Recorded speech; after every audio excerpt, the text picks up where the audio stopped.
Today's special Sunday lecture will be delivered by Pravrajika Vrajaprana from the Sarda Convent in Santa Barbara, California. A few words by way of her introduction. She became nun in 1977 in that convent, and since then has been practicing the disciplines of spiritual practice in the tradition of Sri Ramakrishna Vivekananda, Holy Mother, and has been writing many articles, books. One of her books is very popular, the introduction, simple introduction to Vedanta. And she has written numerous articles. She is a wonderful combination and somewhat rare combination of being quite scholarly and at the same time a very devoted person. She gives lectures and is very popular, and we were very fortunate to have her kind presence here today, thanks to our Tyagananji from Boston Center. He actually had invited, and then we just on that piggyback we also had a ride. So it is a very nice occasion. She has, because of the proximity of the birthday of Rama coming up on this Tuesday, she has chosen this topic of learning from Ramayana. I request her to begin her talk.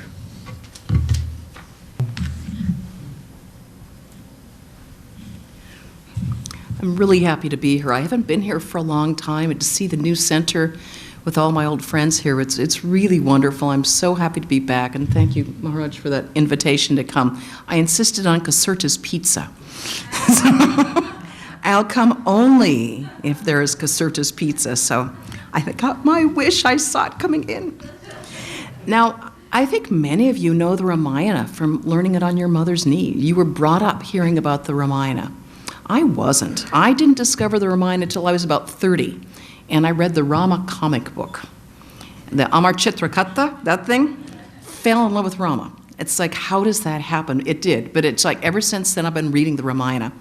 I remember I was up in the San Francisco convent, and I got into an argument with one of our really wonderful senior nuns, Vrajaprana, who was 80 years old, and she said, how could Rama have done that to Sita? And she said, I started saying, well, what do you mean? I started going on my usual riff, and she said, oh, you're a defender of Rama. And I said, no, I am a lover of Rama.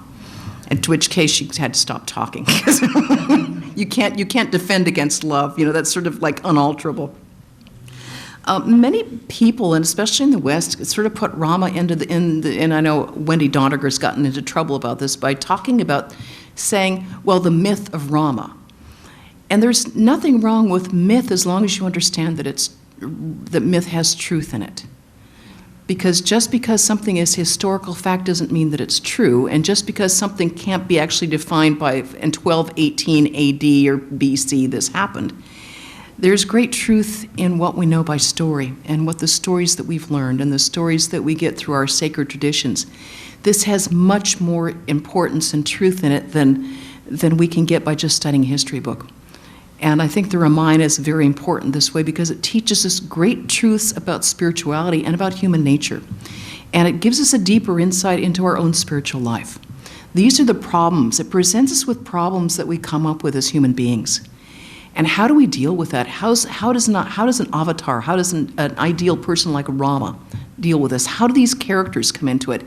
And in all these situations that come up, we can see facets of our own personality. Things that how we might have reacted to it. So I think for that standpoint, there's always something that we can get out of the Ramayana. It's one of those never-ending stories. You know, when people talk about the Ramayana, they say, well, are you talking about the Valmiki? Are you talking about the Tulsidas? There's so many Ramayanas. There's I managed to moving this already. Get me going. So there's the Valmiki Ramayana, there's the Tulsi Ramayana, there's the Kritivasa, there's the Kamban, the Adhyatma Ramayana that Sri Ramakrishna was so fond of. There are so many Ramayanas. But I think it's important to remember that there's no one Ramayana that's the one and only Ramayana, and others are kind of like, well, that version isn't quite as true as that version. All versions of the Ramayana are true. Because the Ramayana is eternal. Rama's play on this earth is eternal. We all have, anyone who is a lover of Rama has their own Ramayana, their own Ramayana, their own Rama story to tell. So I think we'll just go on in that and see where we come up with. Now, a long time ago, there was a vicious, nasty, horrible robber. And he made a living by robbing people and then killing them. It was efficient, no one was there to tell on him. So one day, he did this, he robbed the sage Narada. Now, the sage Narada didn't have a lot to steal, obviously, but he said, why are you doing this? Don't you know that it's a terrible sin to rob and then to kill people? And he said, what am I going to do? This is what I have to do to support my family. And he said, okay, well, is your family taking their share of the sin? You're supporting them, but are they taking the share of the sin? And he said, well, yeah, I'm sure they are. And he said, well, you know what? You better go and check. So it's all right. Okay, you stay here. I'm going to go check with my family. So he goes over and, okay, don't move. I'm going to go check with the family. So he goes and checks with the family, and there's his mother who loves him so much, and his father and his children, his wife. And they say, do you know how I make my living? No. Well, actually, I make my living by robbing and killing people. Oh, that's a terrible sin. That's terrible. Are you sharing in my sin? Oh my God, no, that's on you.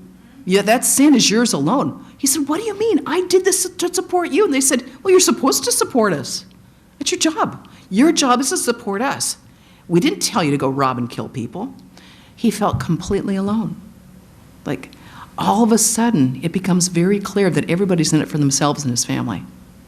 And then he goes running to the sage Narada, falls at his feet and says, save me, save me.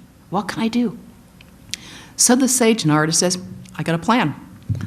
See that place over there? Go sit down and repeat the name of Rama. Just repeat the name of Rama. And so he does. But at first he's such a sinful character. He's such a beast that all he can say is Mara, Mara, Mara, which means death. Mara, Mara. And eventually, after many, many, many years, it becomes Rama, Rama, Rama, Rama, Rama, the holy name of Rama. And he does this for eons. He does it for years and years and years, such a long time that an anthill grows over him, which is where his name came from, Valmiki. Valmiki comes from the word for anthill. And so the sociopath, robber, killer, the guy who had no qualms about killing without mercy becomes the great saint. And this is a lesson for us all, because everyone in their life makes mistakes. All of us in our lives, no matter who we are, have made bad mistakes in our lives. But the point is not to define ourselves by that. This sociopath was able to completely turn his life around by simply doing what his guru told him to do. And this is our first lesson from the Ramayana. Our failures and our mistakes give us our life's greatest lessons. We shouldn't dismiss them. We shouldn't spend our life feeling guilty about them, because they've taught us what we would not have gotten otherwise. So the first thing he does is listen to what his guru tells him, and he does it. He doesn't say, can we do something else? I'm not really crazy about the name Rama. Can we come up with something else? He just follows it. Second thing, and he has faith in himself that that's one thing he can do. He doesn't say, I don't think I can do that. I'm going to go fishing. He takes the words of his guru seriously. He takes the mantra seriously. And then he just sits down and does it. All he does is follow his guru's instructions, and that's all that we have to do too. What we have to do isn't really very complicated. In our spiritual life, all we have to do is do what our guru told us to do. We don't have to make it fancy schmancy. We don't have to read the Vedas. We don't have to study the Upanishads. We don't have to learn Sanskrit. We don't have to do anything apart from just do what our guru tells us to do. And eventually we will reach the goal of our life, because that's why these people come. Now, Valmiki not only became a great saint, but he became, as they say, the world's first great poet, because the words that came out of his mouth eventually became poetry. And so he became the great teller of the story of the Ramayana. And this is what he tells us. He says that long, long, long ago, there was a great king, and he was wise and brave and strong and noble, and his name was Dasharatha. Now, Dasharatha was sad because he was a great king, but he had three wonderful queens, one old, one medium, and one young and beautiful, as they always are. So he was sad because with all this going on for him, he still didn't have any heirs to the throne. Well, this turned out to be a really good thing and convenient, because the gods were being assaulted by the evil 10-headed demon Ravana. Ravana was about the worst demon in the world, in the heavens, because he had gone with his demon armies, he'd gone into heaven, and he'd conquered all the gods. He'd demolished them. And on the earth, he destroyed all the earth's sacred places. So there was no sacred place left on the earth for people to do worship. He would take the great ascetics and the sages, and he'd chew them up, and he'd leave their bones around everywhere. It was gross. So the gods went to the Lord Vishnu in heaven and said, Lord, please come to earth. Please assume a human body. Come down with the Divine Mother. Assume a human body and save us. And so Vishnu said, okay, I will. And this is another, and we remember from the Bhagavad Gita. Krishna says in the Bhagavad Gita, Yada yada hi dharmasya glanir bhavati bharata. When evil increases, when goodness grows weak, I make myself a body. So whenever the world is in trouble, whenever humanity really needs upliftment, in every age the Lord takes birth, and he does it for our sake. And this is another important lesson that we learn. The Lord comes to us in every age, and we shouldn't miss this opportunity. We are so fortunate, and I keep hammering on this idea because I don't think we really realize how lucky we are. We are so close to the incarnation of Sri Ramakrishna and Sri Sarada Devi, and their direct disciples. We are living in memory of people who lived with these people. We are getting stories and memories and photos of the Lord and the Divine Mother herself. We should not take this thing for granted. They bring with them a tremendous surge of spiritual power. So we should take advantage of this. We have people in our tradition who come from that lineage, and we should take advantage of their presence while they're alive and while we're alive. Don't neglect it. They come to the world to bring spiritual power for our sake. We shouldn't be lazy and think we'll get around to it later. There might not be a later. Now, King Dasharatha, our great, wise, upright king, had 3 queens, and then by divine grace or divine intervention, they all managed to have kids. He had 4 sons through these 3 wonderful queens, and Rama was the eldest. And Rama was Vishnu's greatest manifestation on earth. And he was the son of the eldest queen, Kausalya. And Rama was the embodiment of Dharma. He was the embodiment of righteousness. He could never speak an untruth. He couldn't even think an untruth. He was goodness itself. He was goodness embodied in human form. He was brave. He was wise. He had complete even-sidedness. He didn't care whether people were rich or poor, high or low, what caste they were. It mattered nothing to him. What mattered, the only thing that mattered to him was truth and righteousness. He loved the sages. He loved the saints. He was humble. He was courteous. He was deeply respectful to all people, no matter who they were, always with such kindness in his heart. Now, all of King Dasharatha's 4 sons were brave and strong, and they were all noble. They were all devoted to God, and they were all devoted to the sages. Now, Lakshmana was particularly devoted to, well, they all love Rama, but he would not leave Rama's side. He would have to sleep wherever Rama was. He wanted to sleep close to him to make sure he would be okay. Lakshman wouldn't eat unless Rama took a part of his food first. And when Rama went out on horseback, Lakshmana would ride behind him with his bow and arrow, just in case someone wanted to bug Rama or get on, assault Rama. He was there and he was going to take care of business. He was completely dedicated to Rama. He loved Rama, and he had absolute loyalty to Rama. Now, I was thinking of that, what does it mean to have loyalty to God? Because we have loyalty to our spouse, we have loyalty to our country, we have loyalty to the patriots, right? Unless you belong to those other people. But how do you have loyalty to God? Well, loyalty to God means that we all have our deepest allegiance to that which we love most. Our deepest allegiance will be to that which gives we give the greatest love and importance to. So giving our greatest love and importance to God, so that when we're faced every day with all these decisions that we have to make every day, we will always choose the divine path. We will take the path that leads to greater spiritual wisdom, that we will take the path that leads to the good rather than the pleasant. Always choosing the divine path. That's what it means to have loyalty to God. Now, Lakshman's twin was Shatrughna, and he was as devoted to Bharata, the other brother Bharata, as Lakshman was to Rama, because Bharata was an extraordinary spiritual presence in himself, as we shall soon see. And of all the brothers, Rama loved Bharata the most, and Bharata was the son of the beautiful young queen Kaikeyi. And life is going on beautifully there in Ayodhya. Everything is terrific.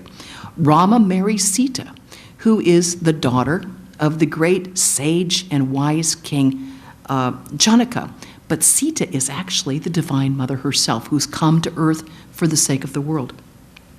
Lakshman marries Sita's younger sister, and Bharata and Shatrughna marry her cousin. So it's all in the family. We're all in there together. We're all being spiritual together in one happy family, and they're ruling Ayodhya, and things are great. And everything's going just dandy until one day King Dasharatha says, I'm getting old. It's time for me to retire and go to the forest, and I'll lead a retired life, and my beloved son Rama, my eldest son, will assume the throne. I will live happily in a retired life. And everyone at first is so happy about this. The three queens love Rama. They love him equally.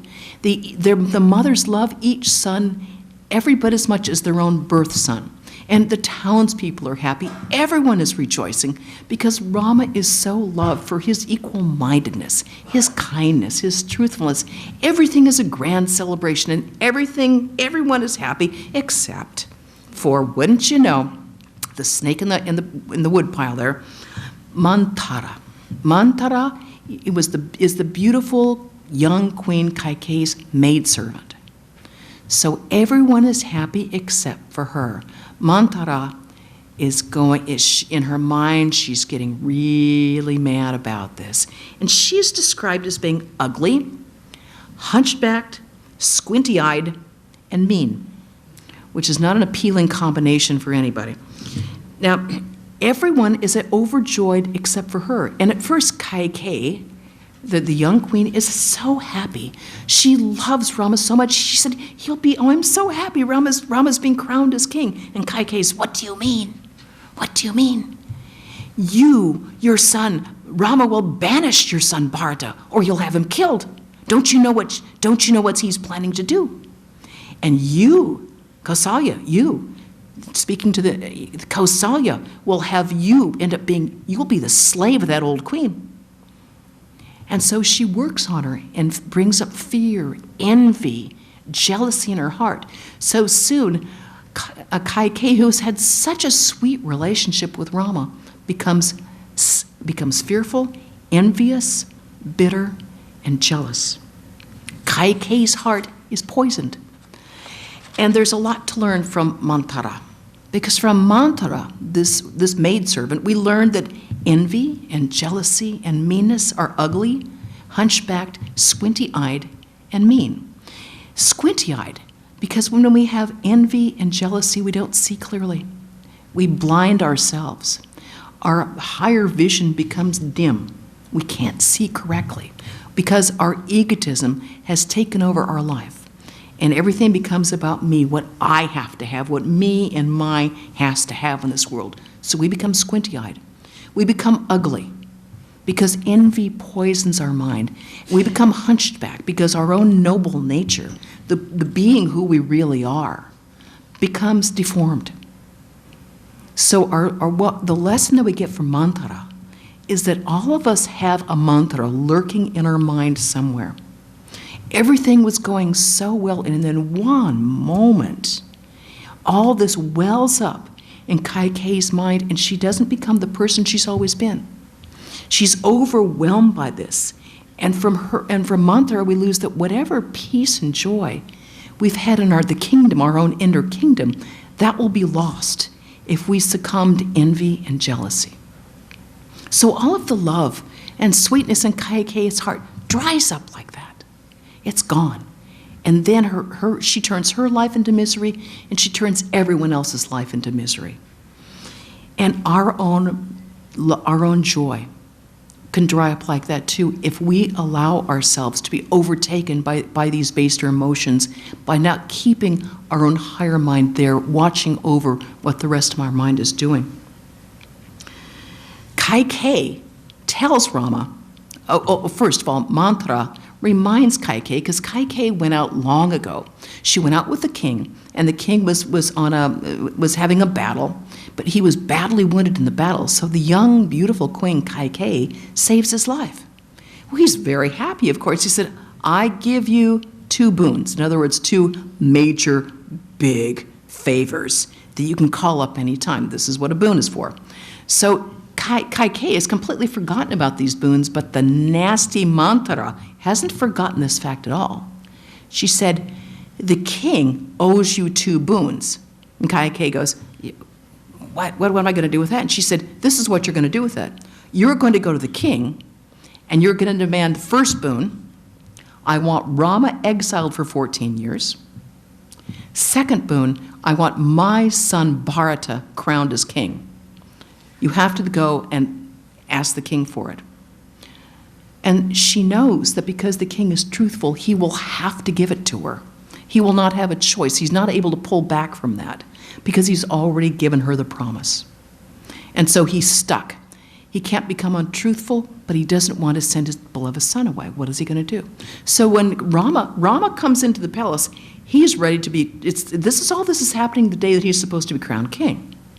So he comes into the palace ready to be crowned king, and Kai-Kei says, you know what's going to happen? Let me tell you. I've asked for 2 boons. You're going to be exiled for 14 years, and Bharata is to be crowned king. And he says, call Bharata, because Bharata and his brother Shatrughna are away at their uncle's house. He said, Bharata or me, we are much the same. Have him crowned. I'm happy to go to the forest. He is as happy to go to the forest as he is to sit on a throne. It doesn't matter at all to him. When he comes in ready to be crowned king, and when he leaves, knowing he's going to be exiled to the forest for 14 years, he looks and acts exactly the same. He is that even-minded. He is happy he will do whatever he has to do to keep his father's word. He will do whatever is necessary to be truthful. And he's quite happy to be in the forest with the saints and the sages. He's happy either way. Whatever way, it's fine with him.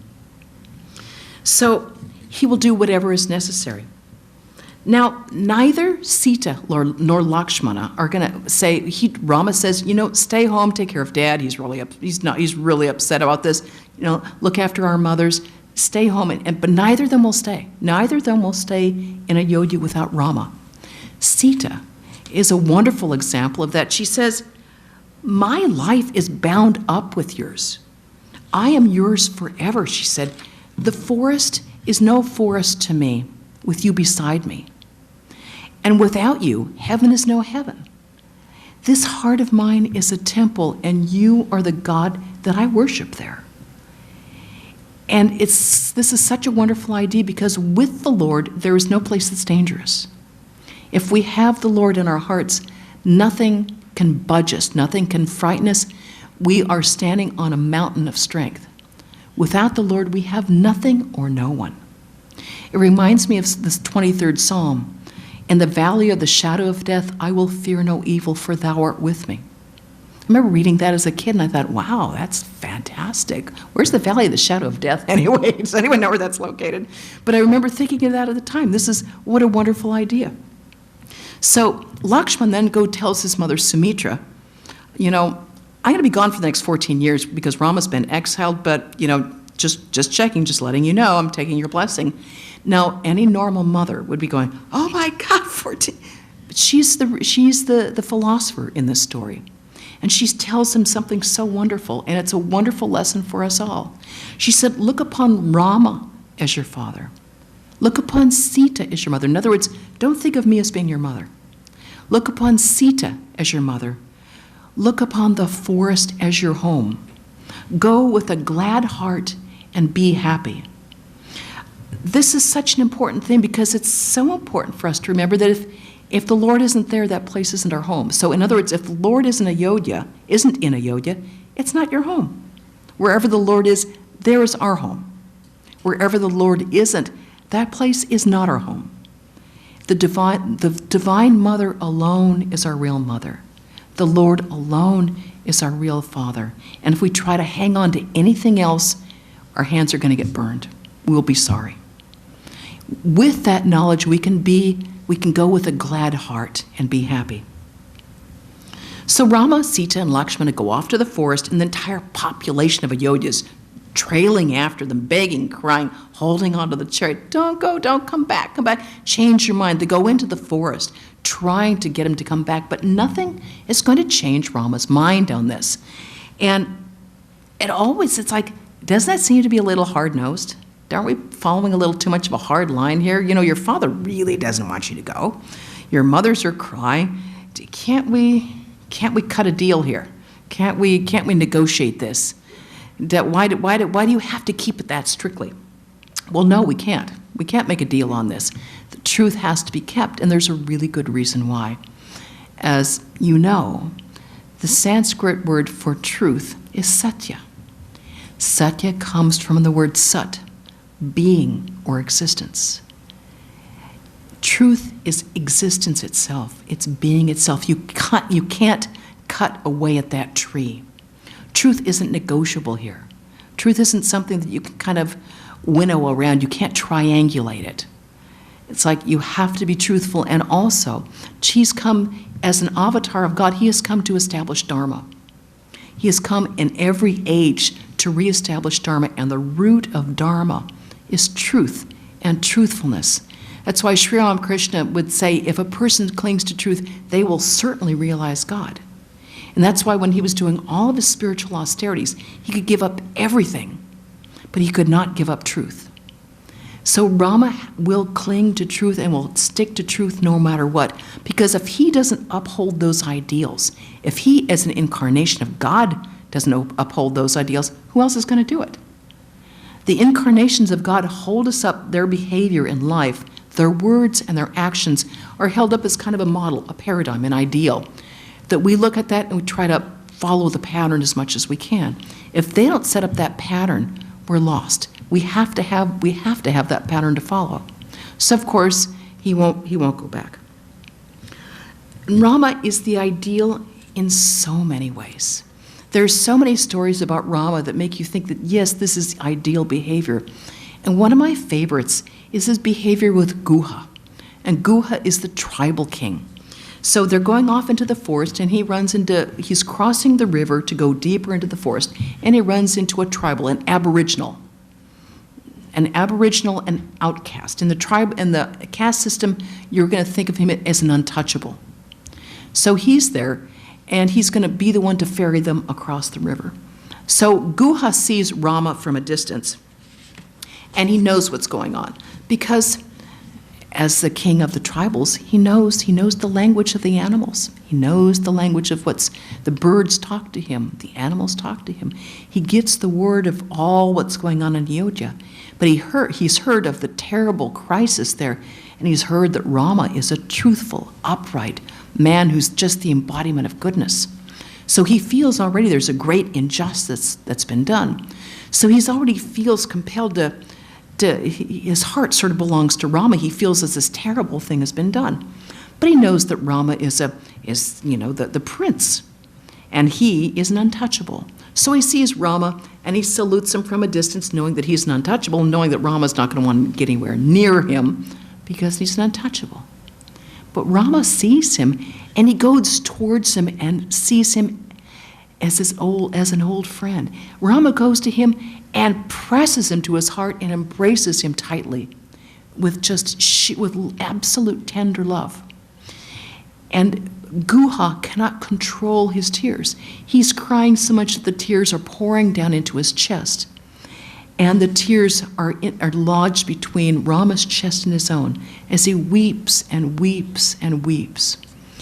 And he's thinking that I am a person that no people in society will even get near. And Rama, the greatest of all men, is holding me to his heart and calling me friend. And he uses a Hindi word that means the dearest of all close, intimate friends. And he just cries and cries and cries. And this is another lesson, because this is how the Lord loves us. We often feel like we kind of have to hide ourselves, that we've done things that we're ashamed of. But the Lord doesn't see us that way. The Lord sees us as we really are, in our true divine nature. And he loves us that intimately, that closely, and holds us that tenderly as Rama is holding Guha, because that's how we really are. And that is how the Lord sees us. Rama shows us that we can never judge others by externals as well. We often are lazy and we just judge people like, oh, there's a homeless guy. Well, there's a nutball. Oh, God, there's guy's a right-wing bigot, somewhere to the right of Genghis Khan. So I'm going to avoid that dude. But this is just judging by externals. We don't know their heart. Rama can judge the heart. And it shows us that if we judge people by this superficial thing, everyone ends up being the loser. We lose and they lose. So back in Ayodhya, Bharata and Shatrughna have returned from being at their uncle's place, and they're finding, oh my God, their father's dead. And he's died because of grief over his having to banish Rama. Their father is dead. Rama's been sent into exile for 14 years, and Sita and Lakshman have gone off with him. And Bharata's own mother is dying to put the crown on his head. Okay, I've got it for you. This is what we've done. You can now be king. And Bharata is so overwhelmed with repulsion and grief and just horror that he tells his mother, you are not my mother. You are my enemy. How could I have been born from your womb? How could this have happened? I will not have anything to do with you until Rama comes and he ascends the throne, because he is to be the king of Ayodhya. I will have nothing to do with you. So he is overwhelmed with grief and remorse. How could this have happened? And takes off with his brother Shatrughna into the forest to try to find Rama. So they go to the river, and sure enough, he runs into Guha. And Guha is like, okay, why is this guy here? Why is he looking for Rama? I'm moving the podium again. Because he's thinking, is he trying to knock him off? Is he trying to kill Rama? Is he trying to get him out of the way so no one will try to come back and get his throne back after 14 years? I know why he's there. His mother got him that throne. Well, he's not going to take that. He's not going to get close to Rama. So he sees Bharata, but Bharata sees him and he goes, I'm looking for Rama. And he said, yes. He said, you've seen Rama? And he starts crying and crying and goes up and embraces him again. He thinks, this Manitou is a prince, and I'm untouchable. And he hugs him and he holds him. You have touched the feet of Rama. You have touched the feet of Rama. And he's overwhelmed that he's been with someone who has touched Rama's feet. How is he? Where is he? Where can I find him? And then he says, I don't want anything to do with this. He said, I don't want anything to do with that kingdom. He said, I have no interest in wealth. I have no interest in pleasure. I don't want to have liberation. I don't care about mukti. That means nothing to me. Life after life after life, all I want is devotion to Rama's feet. That is all I want out of life. And of course, they start crying some more. It's so India. The love that is expressed in this story is just enough to kill you. But it's so true, because Bharata is seen as an ideal devotee, because he doesn't want anything like this. He doesn't care whether Rama loves him back. Most of us like, I love you, but don't you love me back even a little bit? Oh, come on, please, just a little bit. Show me I'm a little favorite in your eyes. No. He doesn't care.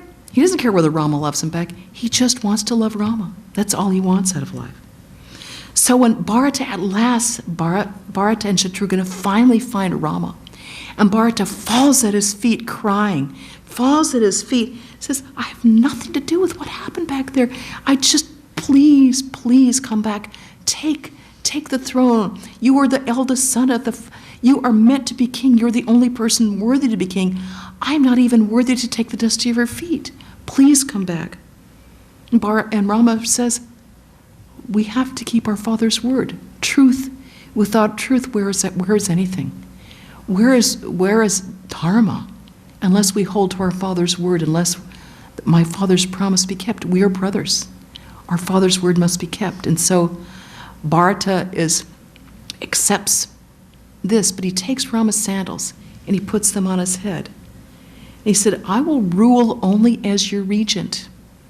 And this is as we should always be. We should always be just the regent of what we have to do. I am just your regent, and I will live as an ascetic for 14 years while you're gone. And I'll put the sandals on your throne, and everything that it's given to me, I offer to your sandals. I will live as a monk for 14 years. I won't even go into the city. And if you don't come back after 14 years, I'm giving up my life. So he draws his line in the sand there. And then Bharata goes back and lives as an ascetic. And Rama has always loved Bharata so much, and we see why. He says, I should have known that you would gladly renounce what most people work lifetimes to even learn to give up. In other words, it takes all of us have in our deep recess of our mind desires. Little desire for things, a little pleasure, a little worldly success, ambition, pride, a little desire for pleasures this way and that, the honor that comes with power, how power can be the most intoxicating thing that can be. And he said, people work lifetimes to even learn to give up that. I should have known that you would give it up without a thought. Because Bharata only wants to love Rama. That's his only thing that he wants. So years and years pass, and Rama, Sita, and Lakshmana are living happily in the forest. They're living as monk and nun, and they're living the life of ascetics. You know, Rama and Lakshmana go off from time to time and kill demons here and there, but for the most part, it's a pretty tranquil existence, given a demon here or there. And everything's going fine until the demon Ravana hears of Sita's beauty. And then he wants to take that beauty and have it for himself. And there's another great lesson from the Ramayana. A being becomes a demon when he takes beauty and takes what is good and wants to keep it and take it for himself. That is when a life begins to sour, when you want to keep something beautiful and trap it and keep it for yourself. That's when the demons start coming out in our own lives. So by magic, Ravana steals away Sita. He kidnaps her, and he takes her away in his flying chariot. And then we meet another wonderful character from the Ramayana, and that is Jatayu. He is a wonderful, ancient, wise old bird. He is a vulture.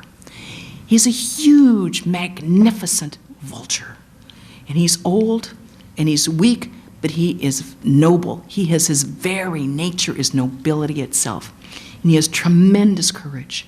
So he sees, because he flies high up in the sky and he can see everything that's going on. So he sees the wicked, foul, 10-headed demon taking away Sita, and Sita is screaming and crying and throwing down her jewelry, is trying to leave marks of where she's going. And there's nothing she can do. She's trying, and Jatayu sees that. He knows he's old and he knows he's weak, but by God, he is going to fight to the death to try to save Sita. So he goes off and attacks Ravana. But eventually, Ravana draws his draws his sword, and Ravana has no compassion for anything or anyone. And he draws his sword and he slices off Jatayu's huge wing. And Jatayu falls to the earth, and he's dying. And he lays there. And Rama and Lakshmana are desperately looking for Sita. Where is Sita gone? And they come across this huge dying bird. And Rama, despite the fact they're looking for Sita, stops immediately. And he cradles this beautiful dying bird in his arms. And he strokes him, and he bathes his wounds very tenderly. He says, please, please live. Please live. Come on, be strong. We'll fix it. We're gonna heal you. And he said, no. He said, Rama, he said, great sinners become saints even by the mention of your name. And you have come to me bodily?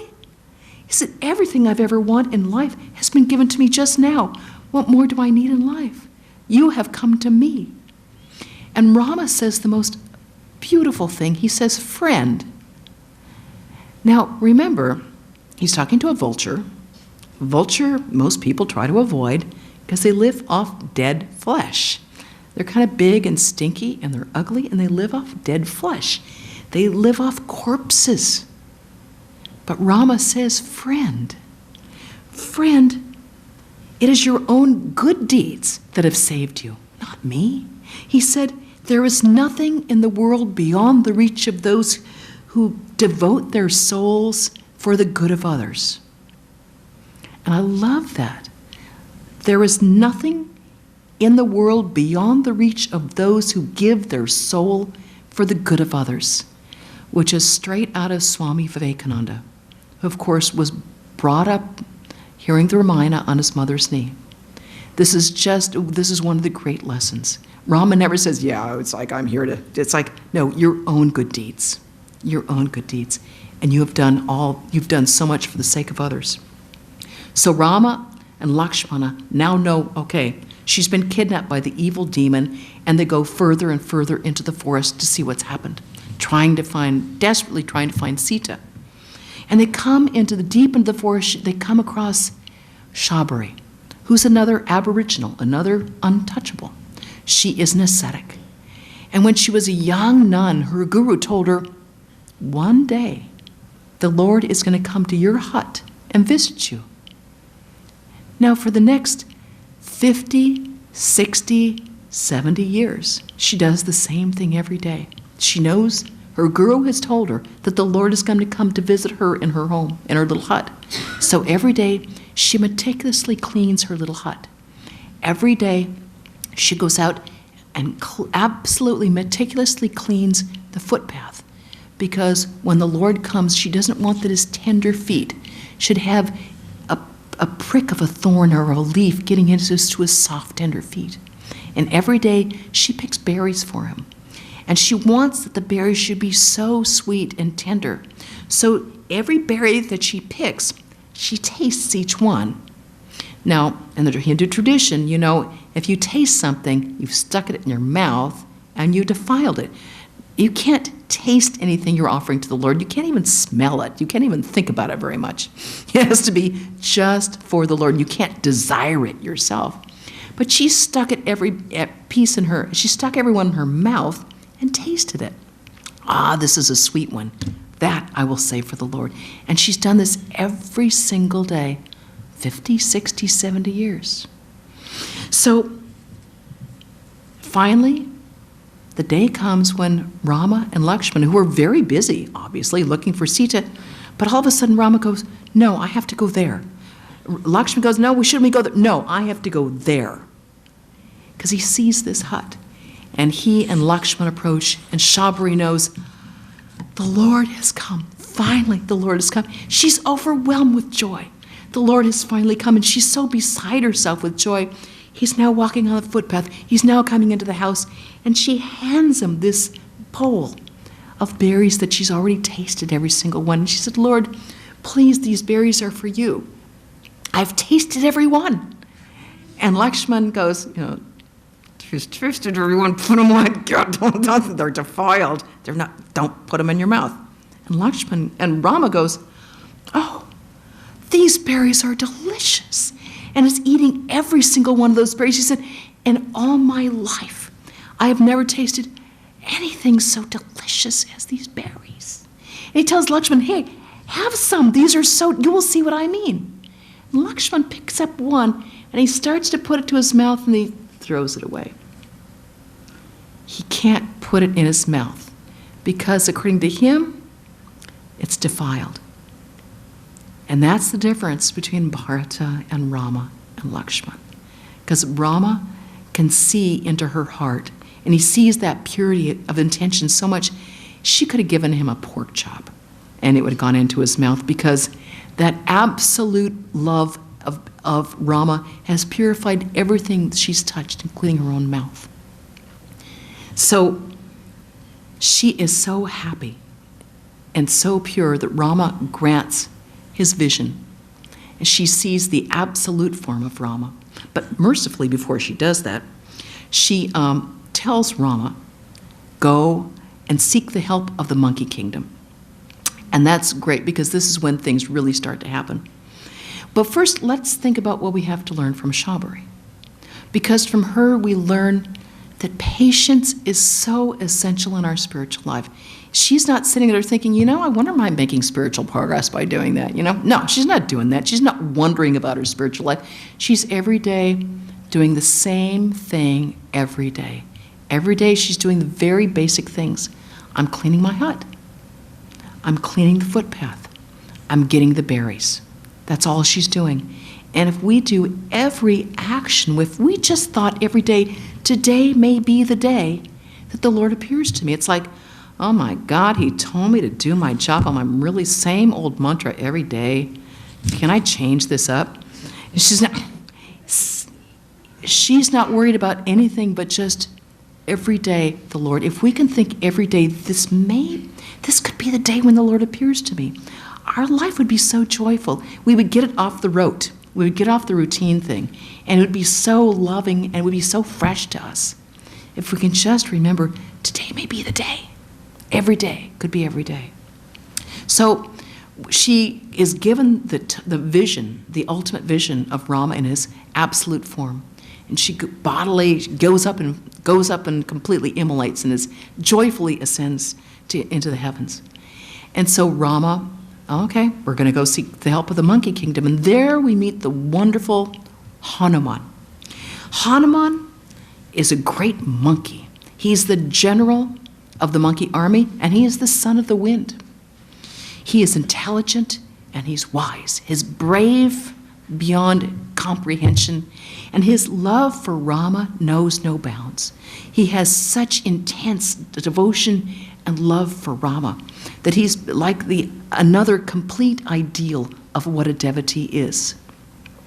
So they realize that, okay, you know where Sita is. She's over in Sri Lanka, and we're over in India. We're basically at the tip of India, and Sita is over there in Sri Lanka. And Hanuman, by the way, go over and jump the ocean and go there. And Hanuman's looking at the ocean going, I don't think so. He's looking out at that ocean. He's going, it's just no way I can get over there. There's just no way that I am going to be able to jump over this. It's like, are you kidding me? But it's the wise bear Jambavan that says, you're the son of the wind. There is no one in the whole world that is equal to you in strength and intelligence. Increase your stature and delay no further. And as Jambavan is talking to him, Hanuman becomes bigger and bigger. He grows taller and bigger in every single way. And all of a sudden, his stature rises until he's huge, and he knows that he can jump over to Sri Lanka, which he does in a single bound. And this is what our guru and all great spiritual teachers do for us, because they remind us of who we really are. You're not Joe Schmo. You're not just any old person. You are the Atman. You are divine. You are divine. Your real nature is absolutely divine. You're not flesh. You're not just a limited being. You are the Atman. Increase your stature and delay no further. Recognize who you really are and start from there. So Hanuman jumps to Sri Lanka in one bound, and Sita's there in the Ashoka Grove. And he says, okay, let's go back. And Sita goes, no way, Rama is going to come over and he's going to rescue me. All right, okay. So Hanuman then is captured by the demon armies. And that wicked Ravana has his tail bound in a cloth and then oil put on and set on fire. So Hanuman gets mad. Now, he's considered, and when he's mad, it's not a good thing because he's a monkey. And he jumps from house to house, and soon all of Sri Lanka is set on fire.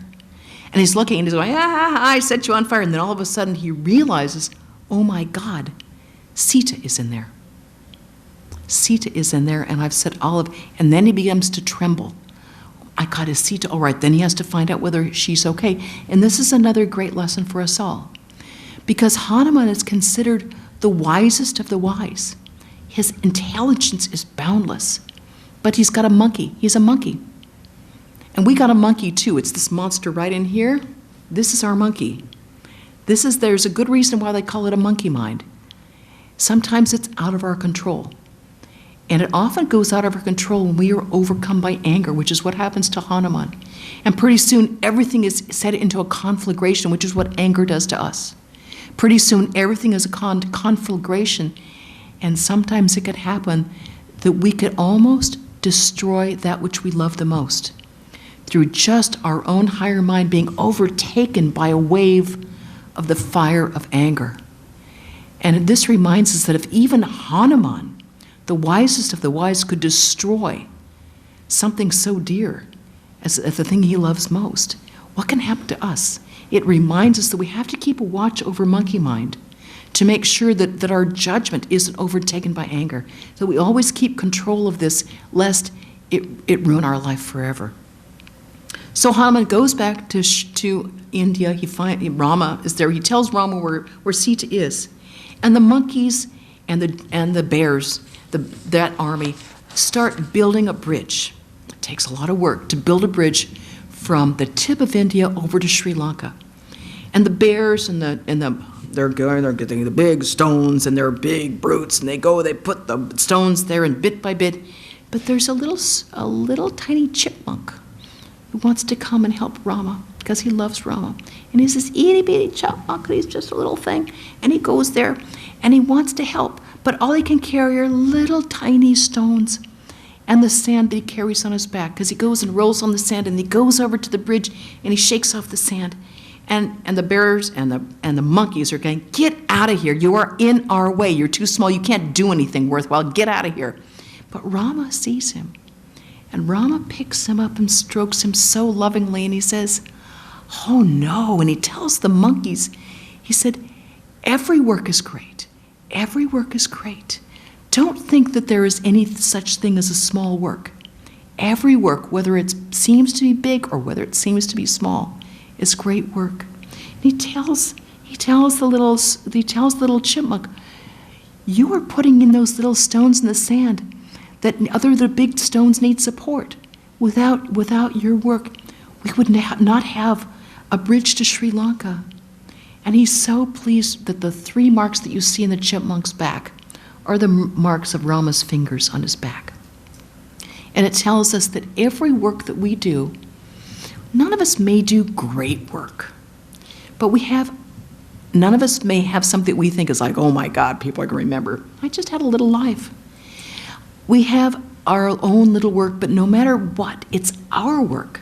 And our work is unique. Our own life, our own dharma, our own work and our own dharma is every bit as important to the working of the universe, and is every bit as precious to the universe as anyone else's, no matter how big they are, no matter how spectacular, whether they're on CNN or C-SPAN or in the entertainment industry. Our life is just as beautiful and just as important as theirs. Our contribution is our contribution, and our dharma is our dharma. And we should never forget that. We all have our own work to do. And if we do it for the Lord, it's a beautiful contribution. So, of course, predictably, there's a big battle, a lot of bloodshed. And Rama kills the demon Ravana. But we have a lot to learn from Ravana too, because Ravana didn't start out being a demon. He was a learned Brahmin. He was a Brahmin. He was a great spiritual aspirant. It was Brahma was so pleased with all of his austerities that Brahma gave him the boon of invincibility, that he was able to kind of do all these things because no one could kill him. So, and he was deeply learned. 10 heads, well, there's a lot of things you can put in 10 heads, right? But he was undone because he had ego. Okay, 10 heads, that's a lot of ego to deal with. And he was overcome by lust. Ravana could have been a great spiritual soul. He could have been known for his spirituality, for his greatness, for his asceticism.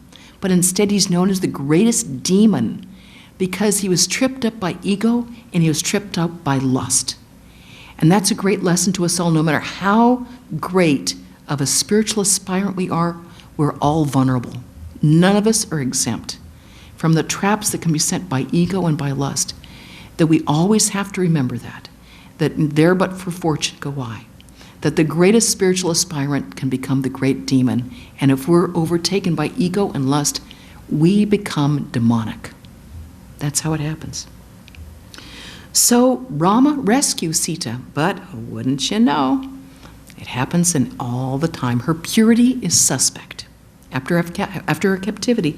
So the Divine Mother herself has to go through trial by fire to prove her purity. And of course she is pure.